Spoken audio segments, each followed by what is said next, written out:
Hi, welcome to the Redmen TV. It is Saturday and we've got yet more Dominik Szoboszlai news as he flies into Liverpool to complete a medical ahead of his £60 million transfer to Merseyside. Yes, the story broke yesterday that Liverpool had to meet the €70 million release clause by 30th of June in order to be able to get him guaranteed at that price or potentially enter some form of bidding war thereafter.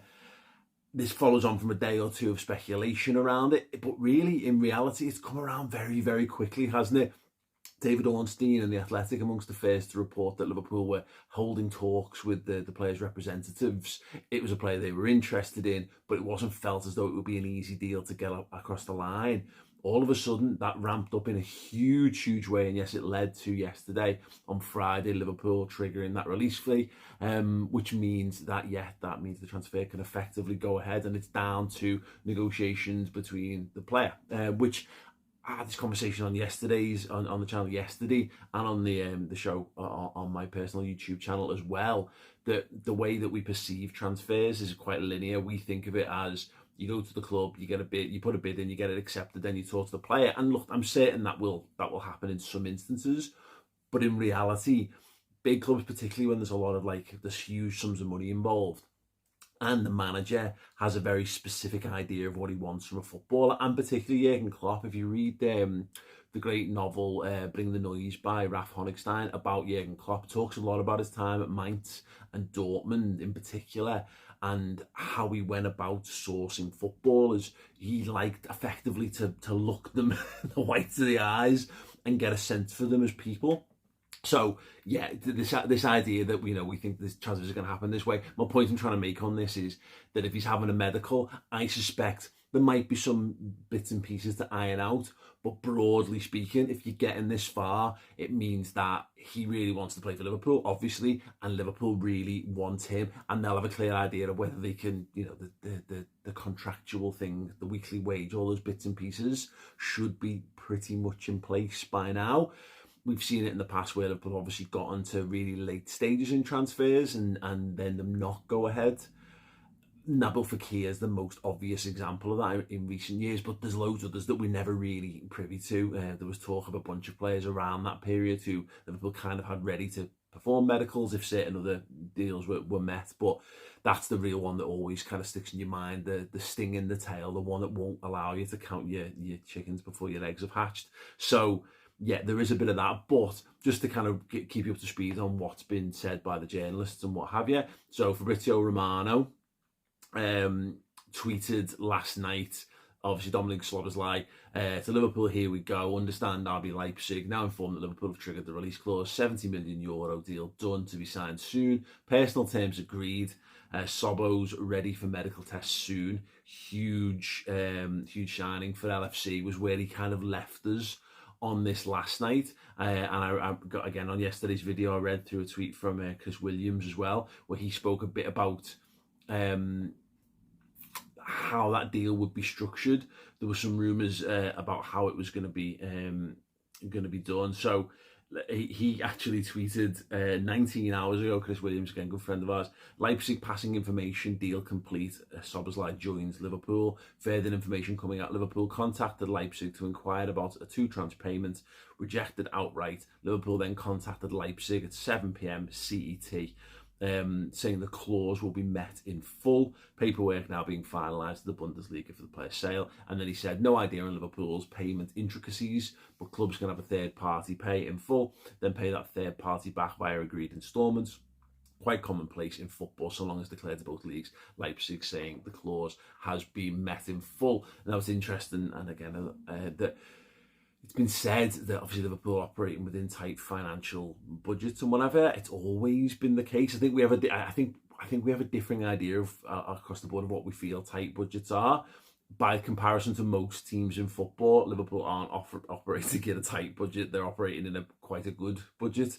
But by comparison to obviously a number of sports washing entities and clubs that are shall we say, a little bit more carefree or throw more caution to the wind, or perhaps operate more stupidly with the long-term finances of the football club. But that kind of is what it is. What we do know, moving things forward, Paul Joyce tweeted at 9:30 this morning saying Dominik Szoboszlai has been given permission to travel to Liverpool and undergo a medical by RB Leipzig. Liverpool triggered the £60 million release clause yesterday, and Dave O.C. Kopp, the legend himself, as recently, this in fact just an hour ago at time of recording, put a picture out, a video out in fact, purportedly, I guess, of John Lennon Airport. Private plane touching down, a tall man generally fitting the build and description of Dominik Szoboszlai getting out of a plane. And he tweeted, Dominik Szoboszlai has landed in Liverpool. Welcome to Liverpool, Dominik Szoboszlai. Go and check out that at Dave O.C. Kopp on Twitter if you want to see that one and verify that one for yourself. But yeah, there's a tall man with dark hair who could very well be him. And wouldn't that be great? And I don't think we even needed to track his plane, or maybe this is the result of someone tracking a plane. It's probably just an avid Liverpool fan who works as part of the ground crew at John Lennon Airport, who's just got the phone in the pocket, seen this and gone, there's views to be attained here. Well done to that absolute hero who has achieved that. I'd love to. I don't think that's Dave's side job. I don't think he also works refueling airplanes. So if anyone knows who actually is the person who's captured that video, do let us know on that. Let me know how you're feeling on this one then, because obviously I think there was a real down in the dumps sense around Liverpool's transfer policy even just a handful of days ago, and so we do a show every Monday called the Bias Transfer Podcast, where we look at the action and, let's be honest, massive inaction of a number of other football clubs around world football. 3 weeks ago, in that spell, lots of football clubs and fans of those other football clubs have been losing their heads around what their teams have and haven't done. And a lot of them have been looking jealously at Liverpool for getting the McAllister deal done so early. But of course, we all know it's a huge summer for the Reds. They can't afford to rest on the laurels.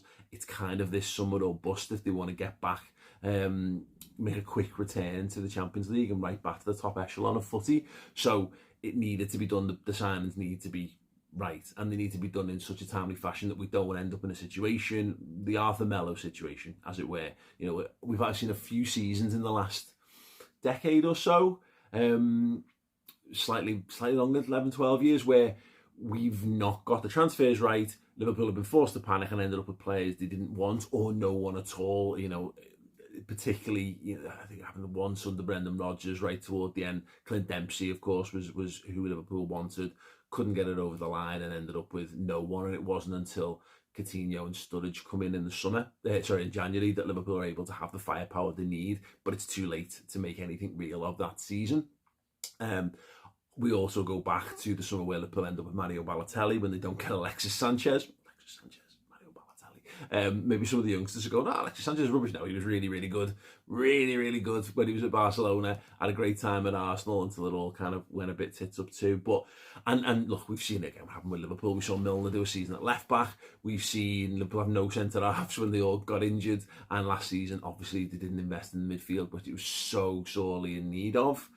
And that is the reason why Liverpool are left with no more margin for error in the transfer market this summer. So yeah, it feels like now, whereas that misery was kind of on the rise, that's now two done, effectively. It's two done in a midfield rebuild. That now means that Liverpool's midfield options are Fabinho, Jordan Henderson, Thiago is the sort of the old guard midfield three.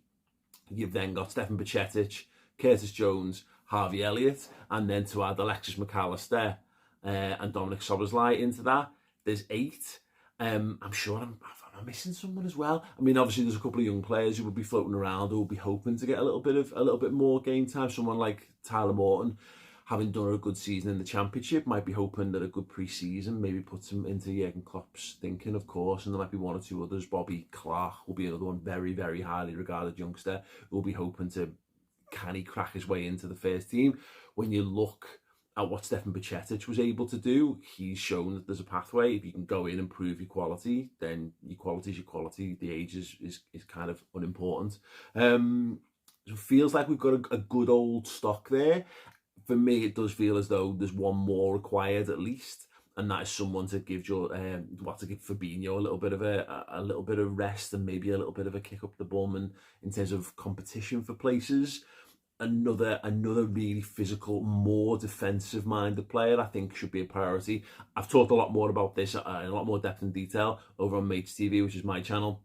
Really drilled into it because I do like to do that. I do like to look at the minutes and like to do not heavier stats, but certainly enough stats to back up the points that I'm making. So if you want to get a bit more into what we're going to do next, head over to my channel and check that out. Of course, we've got loads of content keeping you up to date on everything Dominik Szoboszlai related over on Redmen Plus. Let me just make sure I get this right. There was a Redmen Reacts with Steve Hoare and Chloe Bloxham when the news was breaking. There was the Hungarian view from Ben Bochak from Liverpool.com. There is the Leipzig perspective with Rune Peterson, who is a Leipzig journalist, and there is the manager's perspective with his old manager Gerhard Struber as well. So look, if you want to know more about Liverpool's new exciting attacking midfield solution, the second piece of the puzzle, as I've been calling it on Mates TV, head to redmenplus.com. It's going to be rumbled on, I think. I don't think there's going to be an announcement tonight. It looks like it might be tomorrow, but hey, listen, I live to be surprised. Wouldn't it be exciting if it was? But we will have you covered, of course, here for free on the Redmen YouTube channels. But also, if you want more knowledge, if you want to know who this guy is, and not just opinion on whether he'd be good or not, people who've actually worked with him or watched him throughout his career, then head to redmenplus.com. Right, before you go, I'm going to give you a code for Redmen Plus. I tried this yesterday. I misspoke. I've made life miserable on a Saturday morning for Steve. He's got his son's birthday party tomorrow, and I have ruined the preparations for that because I gave the code out and said it was a yearly code, when in fact the code was actually for 50% off a monthly subscription. So if you want a year subscription to Redmen Plus for 50% off a yearly subscription, go to redmenplus.com, click join today. Go to a Club Captain yearly subscription and use the code BOBBY, BOBBY, Bobby.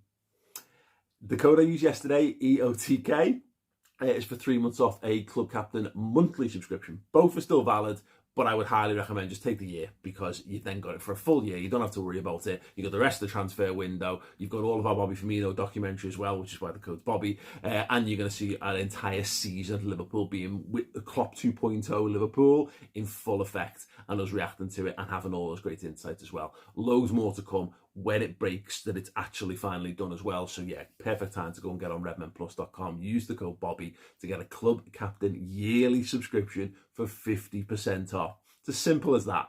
You'd think that was simple, but I catastrophically messed it up, and I've made loads of extra work for Steve, and in fact Charlie, who has to answer lots of angry emails. So, soz.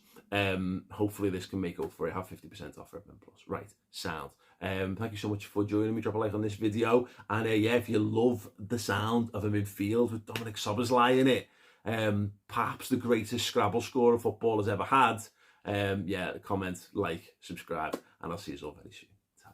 Have you had a chance to watch episode 1 of Bobby Firmino, Best in the World, our brand new documentary series? If you haven't, check out episode 1 right now on YouTube. And if you want to watch the full series, head to redmenplus.com. Episode 2, episode 3, and full interviews with all of the incredible contributors, including Liverpool skipper Jordan Henderson. It will be there for you. Go over, fill your summer with Bobby happiness with Bobby Firmino, Best in the World, our exclusive documentary series.